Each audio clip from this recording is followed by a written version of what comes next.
Hello friends, आज के इस सी लैंग्वेज के वीडियो में हम लोग सीखेंगे किसी डायनेमिक एरे में रखे हुए नंबर्स के सम को प्रिंट करना। ठीक है, आप देख रहे हैं आपका अपना YouTube channel coding with Cybertech. तो वीडियो के बिल्कुल लास्ट तक बने रहे, लॉजिकल वीडियो है, बहुत इंफॉर्मेटिव वीडियो होने जा रहा है। चलिए बिना समय गवाए हम लोग चलते हैं डेव C++ के स्क्रीन पे। देखो, अपने को डायनेमिक एरे बनाना है तो जिसके लिए आपको मैलॉक फंक्शन यूज करना ही होगा।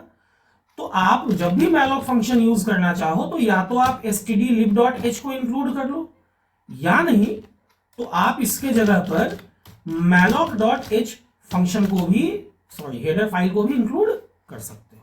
ठीक है, दोनों में से कोई भी एक हेडर फाइल, या तो स्टैंडर्ड लाइब्रेरी stdlib.h को या फिर malloc memory allocation header file को आपको इंक्लूड करना होगा। अब डायनेमिक एरे के बारे में मैंने इससे पहले 2-3 वीडियो में बता रखा है। उम्मीद करता हूँ वो वीडियो आप लोगों का देखा हुआ होगा ताकि बेसिक क्लियर होगा। ठीक है, तो यहाँ पे डायनेमिक एरे बनाने के लिए मैं एक पॉइंटर ले लेता हूँ।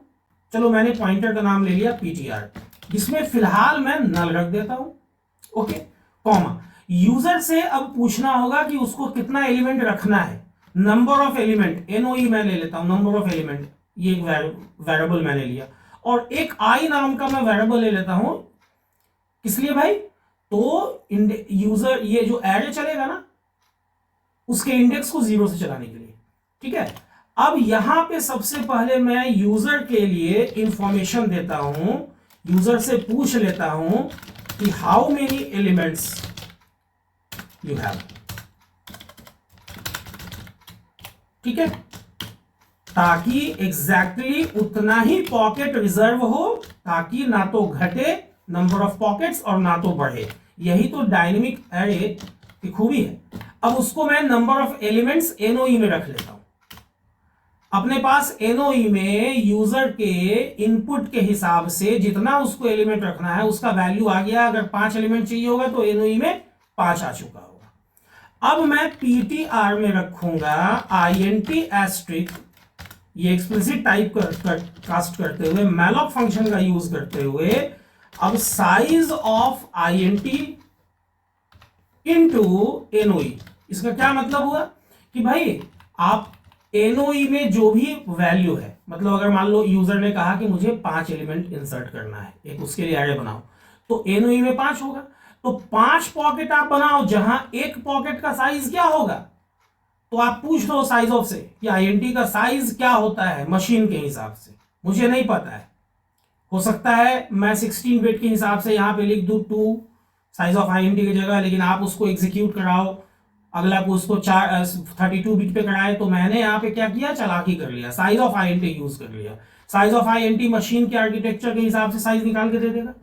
अब मैलॉक फंक्शन जो है वो उतने अमाउंट ऑफ मेमोरी को एलोकेट कर देगा। ठीक है, ये int एस्ट्रिक बता रहा है कि मैलॉक ने जो रिजर्व किया है ना मेमोरी, वो फ्लोट का नहीं है, वो कैरेक्टर का नहीं है, वो साइंड int का नहीं है, वो अनसाइंड int का नहीं है, वो डबल का नहीं है, वो लॉन्ग डबल का नहीं है, बल्कि वो किसका है, int का। ये बहुत इंपॉर्टेंट चीज है। चलो, ptr जो है वो डायनेमिक एरे पे पॉइंट कर रहा है, उसके फर्स्ट पॉकेट पे, फर्स्ट बाइट पे, मतलब कि बेस एड्रेस रखे हुए।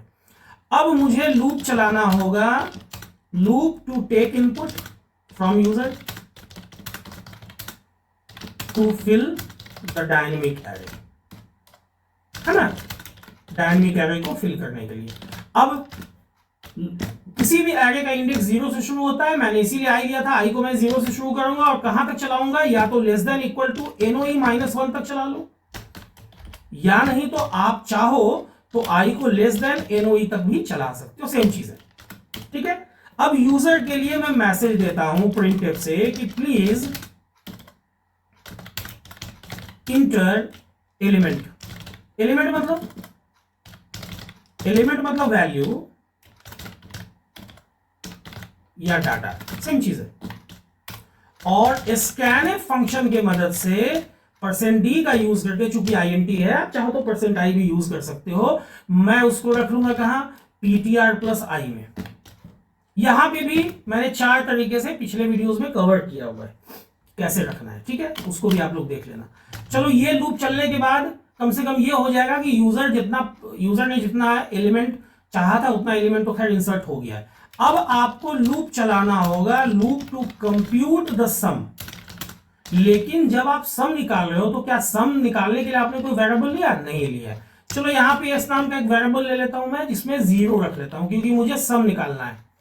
प्रोडक्ट निकालना होता है, मतलब गुना करना होता है, मल्टीप्लाई करना होता है, तो मैं क्या करता हूं? 1 रखता है ना। अब यहां फिर से एक लूप चलाता हूं आई के 0 पॉकेट से, लेस देन, इस बार लेस देन एनओई चला लेता हूं। क्या फर्क पड़ता है, सेम चीज तो है, मैंने वहां कमेंट लाइन में लिख दिया था। या आप यहां पे चाहो तो लेस देन इक्वल टू एनओई -1 चला सकते हो। और यहां मैं लिखता हूं कि भाई एस में रखो S plus equals value at PTR plus I. अब तक के वीडियो को देखने के बाद ये जो तरीका है ना, ये तो क्लियर हो गया होगा। इसका मतलब फिर से मैं बता देता हूं, इसका मतलब एस में रखो एस का जो भी वैल्यू है वो plus value at PTR plus I. यहां पे value at PTR plus I के बारे में भी मैंने 4 अलग अलग तरीका बताया था। चलो ये यहाँ पे लूप के अंदर एक सिंगल स्टेटमेंट था, इसीलिए मैंने स्कोप ऑपरेटर का यूज नहीं किया। अब मैं यहां लिख देता हूं sum of all numbers equals %d, और ये कहां सम हो गया आ रहा है तो एस में मैं इसको रख दे रहा हूं। और लास्ट में मैं फ्री फंक्शन का यूज करके पीटीआर को क्या कर दे रहा हूं? डी एलोकेट कर दे रहा हूं। मैं कह रहा हूं कि भाई डी एलोकेट कर दो या रिलीज कर दो इसको, मेमोरी को,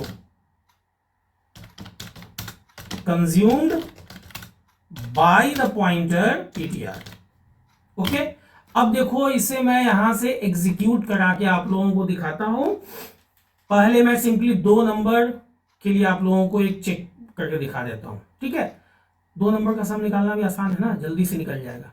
अब देखो यहाँ पे तो सबसे पहले ये पूछ रहा है यूजर से how many elements you have, तो भाई मेरे पास 2 एलिमेंट है।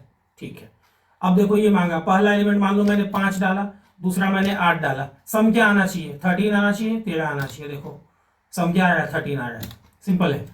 अब चलो इसको कुछ 3 नंबर के लिए इस बार मैं कर लेता हूं, या 5 नंबर के लिए करो ना। 5, 6, 11, 9, 20, 20 और 10, 30, 30 और 3, 33 निकल गया। तो ये देखो सम निकाल के दे रहा है।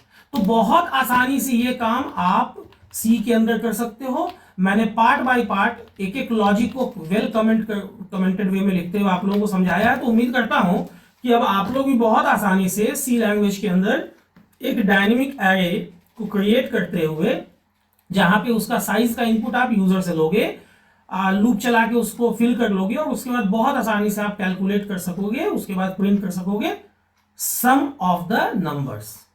ठीक है, जो डायनेमिक एरे में रखा हुआ होगा। उम्मीद करता हूं ये वीडियो आप लोगों को इन्फॉर्मेटिव लगी होगी, अच्छी लगी होगी। अगर वीडियो अच्छी लगी हो तो वीडियो को लाइक और शेयर करना ना भूलें। अगर चैनल पर नए आए हैं या चैनल को अभी तक सब्सक्राइब नहीं किया है लेकिन इस ढंग के वीडियो में इंटरेस्ट रखते हैं तो चैनल को सब्सक्राइब कर दें, बेल बटन को हिट करना ना भूलें, ताकि जो भी वीडियो मैं अपलोड करूं उसका नोटिफिकेशन आप लोगों से मिस ना हो, ताकि वीडियो मिस ना हो। वीडियो के अंत तक बने रहने के लिए आप लोगों का बहुत बहुत धन्यवाद, शुक्रिया, थैंक्स अ लॉट।